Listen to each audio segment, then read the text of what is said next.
Hello guys, welcome back to my channel and আমি আরেকটা video বানাতে চলেছি। এখানে আমার বোন, খালাতো বোন তোহা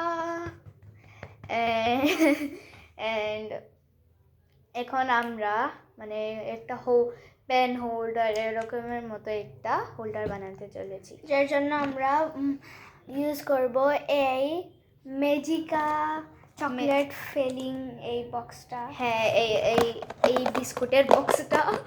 ওকে, সো এটা ফার্স্টে খোলা, এটা আমরা লাগিয়ে ফেলবো টেপ দিয়ে। প্রথমে হলো এইটা লাগাইবো এখান দিয়ে, দেন এইটা লাগাইবো, দেন এখানে আমরা দাগ দিয়ে দিছি মাঝখানে, আপনারা দেখতে পারতেছেন না, এখানে একটা দাগ দিয়ে দিছি যাতে আমরা আর এন্টি কাটার ইউজ করবো এটার জন্য।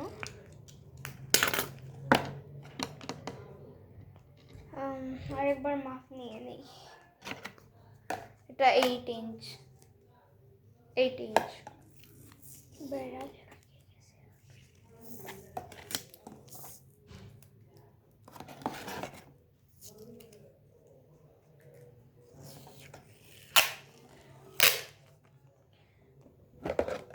এখন আমি একটু টেপ কেটে নিয়ে এটাকে ডাবল সাইডের টেপ বানাবো।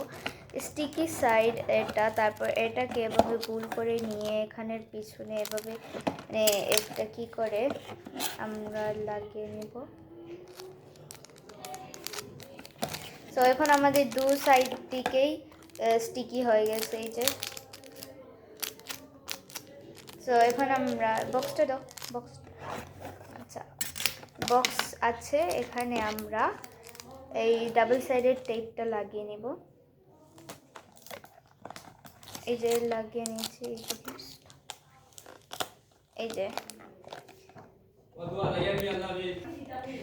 সরি ফর সাম রিজন আমার বোন যেতে হয়েছে। সো এখন আমরা এটাকে এখন কেটে ফেলবো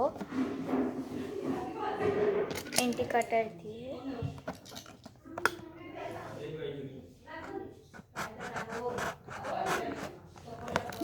প্রথমে এটা কেটে ফেলি।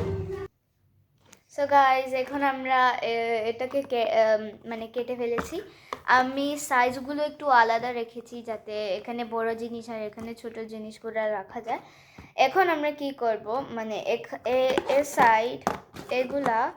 সাইডগুলো এভাবে করে জুড়ে নিব।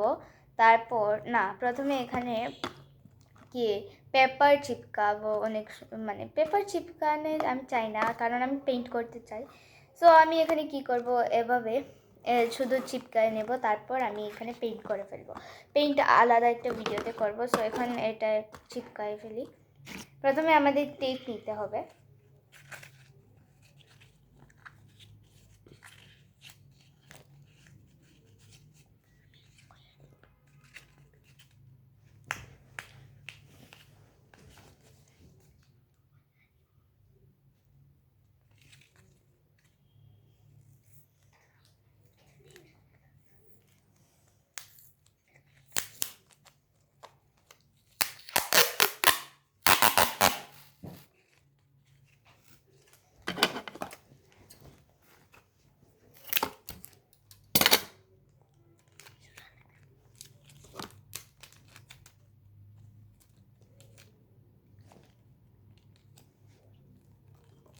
সো এখন আমাদের ডাবল সাইডের টেপ, মানে আমি এটা রোল করে ফেলেছি। এখন এখানে একটা লাগাবো। এই দেখেন এখানে স্টিক, এখানেও স্টিক আছে।